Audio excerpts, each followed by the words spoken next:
Olá, muito boa tarde.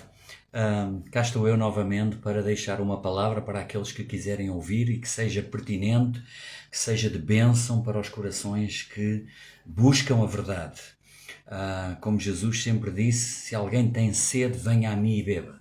A palavra de Deus revelada é para os que têm sede. Os outros, como diz a palavra de Deus também, que muitos são chamados, mas poucos são escolhidos. Esta palavra é para os escolhidos.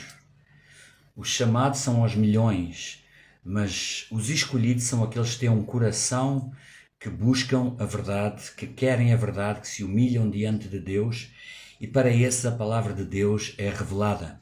E hoje eu creio que o Espírito Santo colocou no meu coração, nestes minutos que eu tenho neste vídeo, algo que é pertinente, é atual, é necessário e é um alimento, eu creio, para o povo de Deus. Nós devemos nos alimentar da palavra de Deus para o nosso espírito, senão ele morre. Jesus disse: as palavras que eu vos tenho dito são espírito e vida. A palavra de Deus é vida. Assim como nós alimentamos o nosso corpo com comida e bebida para que o corpo continue a viver, a palavra de Deus é alimento, sem o qual o nosso espírito, apesar de pensarmos que estamos vivos, já está morto. Então, eu quero só orar antes de começar esta palavra. Querido Espírito Santo, eu me rendo a minha mente, as minhas palavras, tudo o que sou, tudo o que tenho nas tuas mãos, para que não seja a minha palavra, mas a palavra de Deus revelada. Que tu me dês essa sabedoria que só tu podes dar, ao abordar a tua palavra com humildade, com temores, para que aquilo que tu tens colocado no meu coração seja transmitido cirurgicamente, aquilo que tu queres falar aos corações que tu já determinaste que vão ouvir esta palavra e que tu conheces. E que tu queres que todos os homens se salvam e venham ao conhecimento da verdade, que te tenham a ti como o único Deus, o único Senhor e Salvador, Jesus Cristo, em nome de Jesus. Amém. Se eu puder dar um título a esta palavra, ainda não sei bem qual é o título que vou escrever quando publicar, mas será à volta de Deus e o dinheiro, ou a ira de Deus. Porque é que eu coloco este título e ao longo da minha mensagem vão perceber. Eu vou começar com esta passagem que está em João, no Evangelho de João, no capítulo 2, no versículo 13 em frente. Não deixe a sua mente ir para qualquer lugar, senão é preferível nem sequer ouvir, e ouvir numa altura em que consiga ouvir a palavra de Deus de princípio ao fim. Porque a palavra de Deus diz, está lá em Marcos capítulo 4, quando Jesus falou sobre a parábola da semente.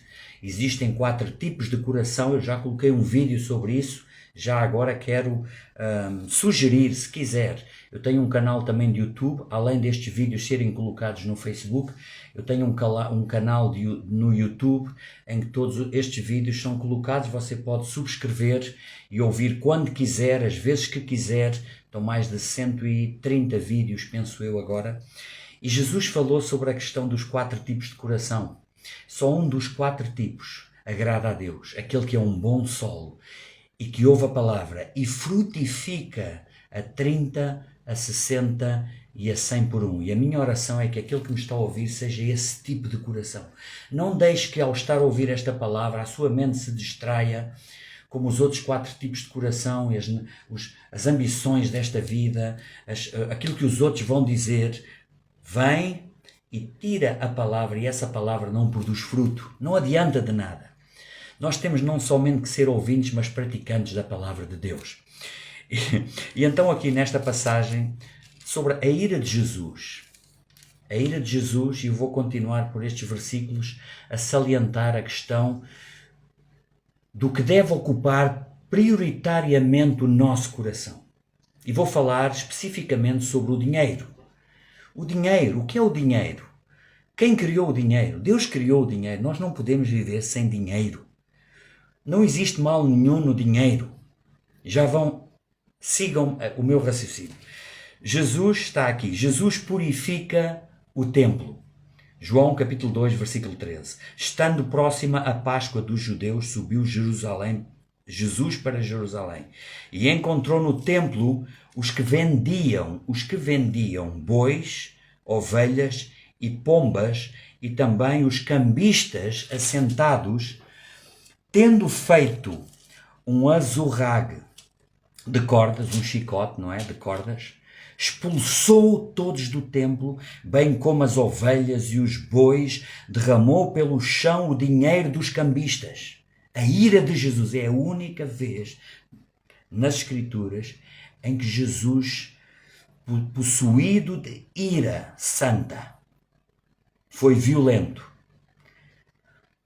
Expulsou e deitou pelo chão o dinheiro dos cambistas, virou as mesas e disse aos que vendiam as pombas: tirai daqui estas coisas, não façais da casa de meu pai casa de negócio. Isto foi o que provocou a ira de Jesus. Não façais da casa de oração, da casa de meu pai, não façais da igreja, do lugar santo, onde o Espírito Santo deverá estar sempre, onde as pessoas deverão vir para ter um encontro com Deus. Não façais da casa de meu pai. As palavras certas são: não façais da casa de meu pai casa de negócio. Lembraram-se os seus discípulos do que está escrito: o zelo da tua casa me consumiu, me consome. Eu quero pegar nesta palavra porque eu estava a caminhar e estava-me a lembrar sobre esta questão, o que provocou Jesus à ira. É a única passagem em que Jesus, tomado de uma ira santa, de uma agressividade física, fez o que eu acabei de ler. Porquê? É contra o dinheiro? Não. Nós não podemos viver sem dinheiro. Jesus foi tomado desta ira santa por causa do motivo de idolatria da avareza por detrás do negócio do dinheiro, na casa de Deus. E isto agora daria para outro vídeo, que eu não quero, não é isso o meu objetivo hoje, mas pelo mundo inteiro, ainda hoje, ai daqueles que fazem da casa de Deus, da Igreja de Cristo, um negócio. Ai daqueles líderes, daqueles movimentos, daquelas denominações que, camuflados sobre a capa de uma linguagem de Deus, uma linguagem bíblica, mas o que está por detrás é o lucro, é o negócio. Ai desses. E queria então ligar este versículo à questão do dinheiro, Deus e o dinheiro. O que é que Deus fala do dinheiro? O que é que a palavra de Deus fala sobre a questão do dinheiro? Porque há muitos desequilíbrios, há muitos más ensinos sobre esta questão. O dinheiro é do diabo? Não. O dinheiro foi criado por Deus. Não se consegue viver nesta terra sem o dinheiro. Vamos falar aqui abertamente. Jesus falou abertamente sobre o dinheiro. O que é que Jesus condenou?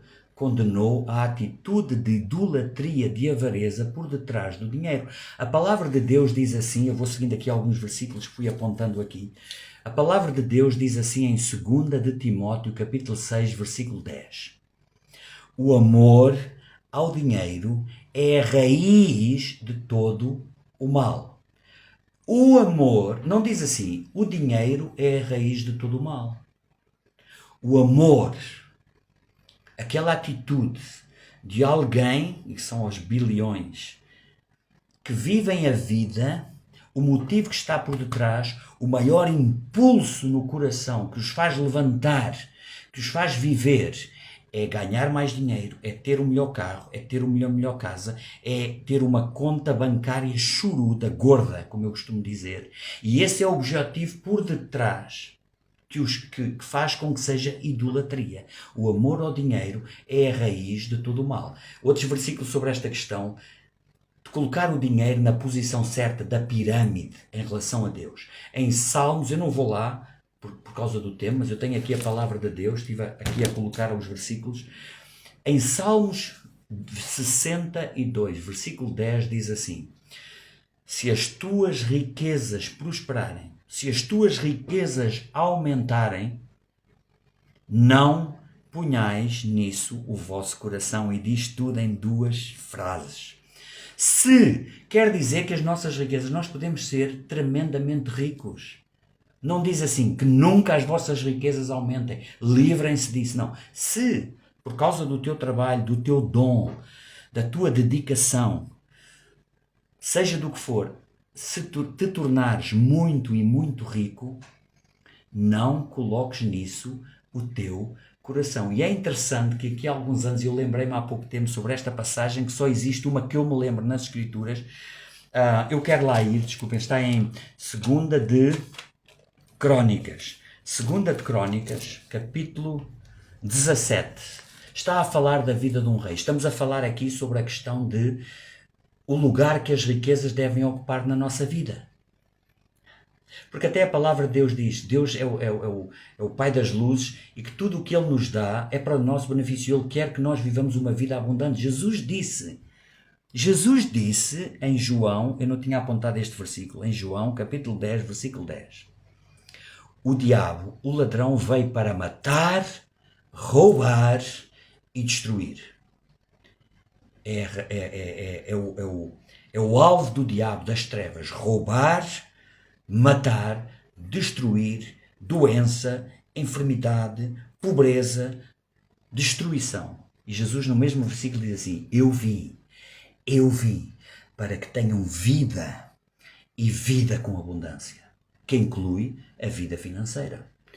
Tenham vida e vida com abundância. Mas voltando aqui a 2 de Crónicas, capítulo 17, versículo 5 e 6, está a falar de um rei, é o único episódio, a única passagem na Bíblia que eu encontro alguém que Deus abençoou, existem mais de certeza, mas que está explícito, em que Deus abençoou grandemente, deu-lhe grandes riquezas. A um rei de Israel chamado Josafá. Deu-lhe grandes riquezas. Ele obedecia a Deus, ele deu-lhe grandes riquezas. Mas normalmente, nas outras passagens, em 1 de Reis, 2 de Reis, 1 de Crónicas, 2 de Crónicas, quando está a falar da história de Israel, do povo de Israel, dos reis de Israel, normalmente quando isto acontece, o versículo a seguir diz assim, e tornou-se, quando Deus abençoou esses reis, ele tornou-se, e corrompeu-se, é assim que diz, e corrompeu-se o coração do rei, indo atrás de outros ídolos, por causa da riqueza. Existem dois tipos de pessoas, aqueles a quem a riqueza corrompe, porque a riqueza só vem manifestar aquilo que já está no coração de cada um.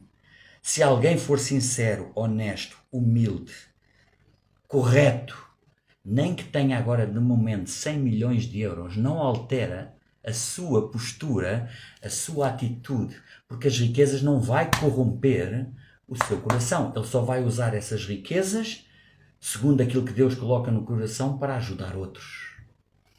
Então, este rei foi o oposto. E diz assim, o Senhor confirmou, Deus confirmou o reino nas suas mãos. E todo o Judá, o reino de Judá, deu presentes a Josafá, o qual teve riquezas e glória em abundância. Teve riquezas e glória em abundância. E depois diz assim o versículo a seguir. Tornou-se-lhe ousado o coração para seguir os caminhos do Senhor. E ainda tirou os altos e os postes ídolos de Judá. Ou seja, tornou-se ousado. A riqueza, o ele ser abençoado grandemente e ter uma vida próspera e muito rico, não fez com que ele se contaminasse. Antes, pelo contrário, tornou-se ousado para seguir a palavra de Deus.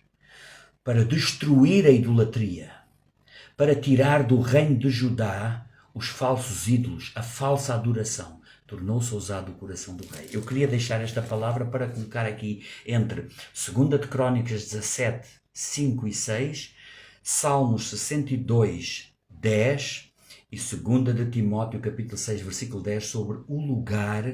Claro, são 3 versículos sobre o que Deus diz sobre a riqueza. A riqueza não é pecado. A riqueza não é do diabo. É o que nós fazemos com o que temos, com a riqueza, que vai determinar se é pecaminoso ou não. Agora quero ir para Jesus.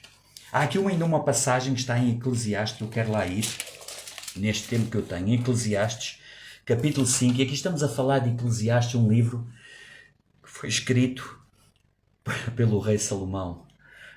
O rei Salomão foi o rei mais o ser humano, segundo as Escrituras e segundo até o dia de hoje, mais rico que alguma vez existiu. Eu não vou lá por causa do tema, mas está-me a vir aqui ao coração aquela passagem de 1 de Reis, capítulo 3, versículo 5 em frente, em que David, o rei David, tinha morrido, tinha partido para Deus, e Salomão tinha ficado no lugar de David. Ele era novo, humilde ainda, e ele tem um sonho em que Deus lhe diz: pede-me o que quiseres e eu te darei. Uau! E é interessante que nós vemos, não vou lá por causa do tema, mas vocês podem ir a 2 de Reis, o livro de Reis, a 1 de Reis, capítulo 3, versículo 5, e em que quando Deus lhe dá esse sonho, a Bíblia diz que Salomão pediu sabedoria. Ele disse assim: eu sou novo, eu não sei como hei de liderar este povo. Ele sentiu-se tão insignificante, ele sentiu-se tão impotente, que ele pediu a Deus em sonho: dá-me sabedoria para que eu possa guiar este povo nos caminhos de Deus. E Deus responde-lhe nesse sonho, diz assim: agradou-se o Senhor do que Salomão lhe tinha pedido e disse assim: porque não me pedistes riquezas, porque não me pedistes a morte dos teus inimigos, mas me pediste entendimento para liderar o povo. Até aquilo que tu não me pedistes, eu te darei. De sorte que serás, te darei riquezas como nenhum homem teve, nem nunca terá. A palavra de Deus diz que Salomão foi tão rico, que a prata no tempo do rei Salomão, está por volta do ano 930 a.C., o reinado dele, que o rei Salomão era tão rico que a prata não contava para nada, só o ouro. Isto foi aqui um à parte. Então aqui em Eclesiastes, que é um livro que o rei Salomão escreveu já ao fim da sua vida. Ele passou por várias etapas, ele na juventude começou bem, depois corrompeu-se por causa da riqueza, mas depois voltou à sensatez e escreve o livro de Eclesiastes. E ele diz assim acerca da riqueza. Ele está a falar que foi o homem mais rico que existiu, por isso ele tem aqui um voto na matéria. Ele diz assim, no capítulo 5 de Eclesiastes, versículo 10, diz assim: quem ama o dinheiro, jamais dele se farta. O amor ao dinheiro é a raiz de todo o mal. Não é o dinheiro que é o mal. Ele diz: quem ama o dinheiro, jamais dele se farta. E quem ama a abundância, nunca se farta da renda. Também isto é vaidade. E continua e depois diz no versículo 12: doce é o sono do trabalhador, quer coma pouco, quer muito. Mas a fartura do rico não o deixa dormir. E ele continua aqui a falar sobre a questão da riqueza. E ele termina este capítulo 5 de Eclesiastes, diz assim: quanto ao homem a quem Deus conferiu riquezas, bens, e lhe deu poder para deles comer e receber a sua porção e gozar do seu trabalho, isto é dom de Deus. Ora, isto é incrível. Vem provar pela palavra de Deus que o problema não está no dinheiro, está no coração de cada um. Porque aqui diz que ele estava a dizer que quem ama o dinheiro nunca se fartará de dinheiro, nunca conseguirá dormir bem. E depois ele termina: quanto ao homem a quem Deus conferiu riquezas, se Deus te enriquecer, não ponhas nisso o teu coração. Acho que é impossível ser mais claro. E eu quero avançar agora com estes minutos para Jesus. Sobre a questão de Jesus, eu coloquei aqui este versículo.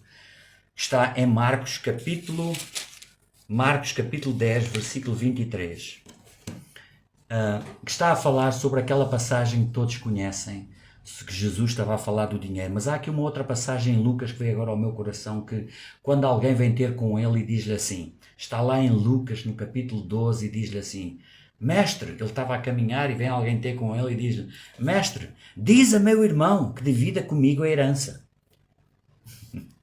E Jesus voltou-se para ele e diz: homem, quem me fez juiz entre vós, repartidor entre vós? E depois ele diz isto: acautelai-vos da avareza, porque a vida de um homem não depende da quantidade de bens que ele possui. Lucas, capítulo 12, versículo, não me lembro, capítulo 12 de Lucas. Ele está aqui a falar sobre, ele não está a falar contra o dinheiro. Jesus está a falar contra a avareza. Em Colossenses está um versículo que diz que a avareza é idolatria. O amor ao dinheiro é idolatria. Jesus disse nas Beatitudes, no Sermão da Montanha, há uma passagem que Jesus diz que não podemos amar a dois senhores. Não podemos mostrar devoção a um e ao outro. Não podemos amar a Deus e às riquezas. Mais uma vez a palavra amar. Ele não está a falar contra o dinheiro. Ele está a falar contra o amor ao dinheiro, que é o Deus deste mundo. Ele colocou, vejam, entre tantos ídolos, ele colocou esta luta entre ele, entre Deus, entre o reino dos céus e o Deus Mamon, o Deus com um D pequeno. O Deus Mamon, que é o Deus da riqueza, o Deus dinheiro. O maior adversário de Deus nesta terra. Porque não é o dinheiro em si, é aquilo que o dinheiro nos vai proporcionar para nos sentirmos importantes, maiores que os outros. Aliás, o mal da humanidade é a ganância. Como está lá em 2 de Timóteo, capítulo 6, versículo 10, porque o amor ao dinheiro, a ganância, a avareza é a raiz de todo o mal neste mundo. Por isso, neste mundo, neste momento, li há pouco tempo que a riqueza dos 8 homens mais ricos do mundo dava para acabar com a pobreza no mundo. Isto é ganância. Para terminar, quero terminar com esta passagem tremenda de Jesus. No capítulo 10 de Marcos, toma atenção. Tenha um coração generoso. Sabe como diz lá no rei Salomão, Deus ficou tão contente quando Salomão não lhe pediu riquezas, porque Deus apareceu-lhe, imagine Deus aparecer-lhe e pedir, pede-me o que tu quiseres. E Salomão, ainda jovem, como eu já disse, não quis pedir riquezas, ele só pediu, eu não sei, ele sentiu-se tão insignificante, ele disse, oh Deus, dá-me sabedoria, eu não sei como é de liderar este povo. Ainda por cima ele era o sucessor do rei David, o maior rei de Israel, o melhor rei de Israel, do qual veio Jesus, nasceu Jesus da genealogia. E agora Jesus, está aqui a história do jovem rico. Ouça, eu vou ser breve nisto. E pondo-se Jesus a caminho, correu um homem ao seu encontro, ajoelhando-se. Perguntou-lhe, olha, nunca tinha reparado nesta palavra. Ele ajoelhou-se, ele foi ter com Jesus, este jovem rico, milionário. Ajoelhou-se e perguntou, bom mestre, que farei para herdar a vida eterna? Ele era sincero, ele queria ser sincero. Que farei para herdar a vida eterna? Respondeu-lhe Jesus, porque me chamas bom? Ninguém é bom senão um, que é Deus, Deus Pai. Sabes os mandamentos, não matarás, não adulterarás, não furtarás, não dirás falso testemunho, não defraudarás ninguém. Honra a teu pai e tua mãe. Então ele lhe respondeu, mestre, tudo isso tenho observado desde a minha mocidade, desde a minha juventude. Eu sei isso, eu sigo esses mandamentos. Mas Jesus conhecia o seu coração. Ele, até aqui estava tudo bem. Ele tinha cumprido todos os mandamentos, mas quando chegou à parte do dinheiro, é o mais difícil no coração do homem. Que aqueles que me vão ouvir, e eu estou incluído, que nós nunca permitamos que o amor ao dinheiro, a avareza, fique acima, encontre lugar no coração, porque se encontra lugar no coração, estará acima de Deus. Cada vez que nós tomamos decisões na vida, sempre baseadas no lucro, o que é lucrativo? O que é benéfico para mim financeiramente ao longo da vida? Sempre nós tomamos decisões, sempre que nós tomamos decisões na vida baseado na questão financeira e não o que é que Deus diz, o que é que agrada a Deus. E em vez disso tomamos decisões em o que é que nos agrada ao benefício próprio do dinheiro, estamos a ser avarentos, idólatras, não estamos a pôr Deus em primeiro lugar. E se Deus não está em primeiro lugar, não está em segundo, não está em terceiro, não está em quarto, não está em quinto. Jesus fitando-o, isto está aqui, como eu gostaria, no capítulo 10 de Marcos, versículo 21, está aqui esta palavra. Jesus, olhando para ele, o amou e disse, o amou, não o criticou, não o julgou, não gozou com ele, não foi irónico, não foi sarcástico, ele o amou. E disse, só uma coisa te falta. Vai, vende tudo o que tens, dá-o aos pobres e terás um tesouro no céu, então vem e segue-me. Porquê é que Jesus lhe pediu isso? Ele não pediu isso aos outros. Ele pediu isto radical a este jovem porque ele viu que o coração dele amava o dinheiro. E ele o amou, mas também foi verdadeiro com ele. Tu tens que largar o amor ao dinheiro, porque senão não vais ter a vida eterna. Mestre, o que farei para ter a vida eterna? Eu cumpri todos estes mandamentos. E Jesus o amou e disse, uma só coisa. Precisas fazer uma coisa mais. Vende tudo o que tem e dá aos pobres. Ele, porém, contrariado com esta palavra, retirou-se triste, porque era dono de muitas propriedades. Ele amava mais as propriedades, amava mais os carros, amava mais a conta bancária, amava mais a carreira, amava mais o que tinha a casa do que amava a Jesus Cristo. Agora veja a seguir, eu vou terminar aqui porque já vou muito longo, diz assim. Então Jesus, olhando ao redor, ele retirou-se, o jovem retirou-se, Jesus olhando ao redor, disse aos seus discípulos, quão dificilmente entrarão no reino de Deus os que têm riquezas. É mais fácil um camelo passar pelo buraco de uma agulha. Há aqui um exagero de Jesus para chamar a atenção. É mais fácil um camelo passar pelo buraco de uma agulha do que um rico entrar no reino dos céus. Agora repare, aqui parece que Jesus está a dizer que quem tem riquezas não entra no reino dos céus, mas não. Jesus estava a salientar esta questão do amor ao dinheiro. E agora ele diz assim, os discípulos estranharam estas palavras. Mas Jesus insistiu em dizer-lhes, capítulo 10 de Marcos, versículo 24. Filhinhos, filhos, quão difícil é para os que confiam nas riquezas entrar no reino dos céus. Marcos 10, versículo 24. Mais uma vez, era esta palavra que eu queria deixar, já vai em 27 minutos, não esperava alongar-me tanto, sobre a questão do amor ao dinheiro. Comecei com a palavra Jesus a irar-se, a fúria de Jesus. Não foi por causa de dinheiro, foi por causa daqueles que estavam no templo e hoje em dia na igreja e que fazem da palavra de Deus negócio, o amor ao dinheiro. E por todo esta mensagem eu quis deixar bem claro que o problema não é o dinheiro. É o quanto do nosso coração coloca o dinheiro acima de Deus. Isso é idolatria e os idólatras não entram no reino dos céus. Deus vos abençoe grandemente, que esta palavra, pelo poder do Espírito Santo, não seja a palavra de um homem, mas seja a palavra revelada debaixo da unção do poder do alto. E que não só sejam ouvintes, mas praticantes, todos aqueles que ouvem, que o coração se abra com uma sede e que uma fome, que o fogo do poder da palavra de Deus revelada transforme os ouvintes, para que não sejamos nenhum de nós idólatra, mas coloquemos Deus acima de todas as coisas, em nome de Jesus. Amém. Deus vos abençoe grandemente.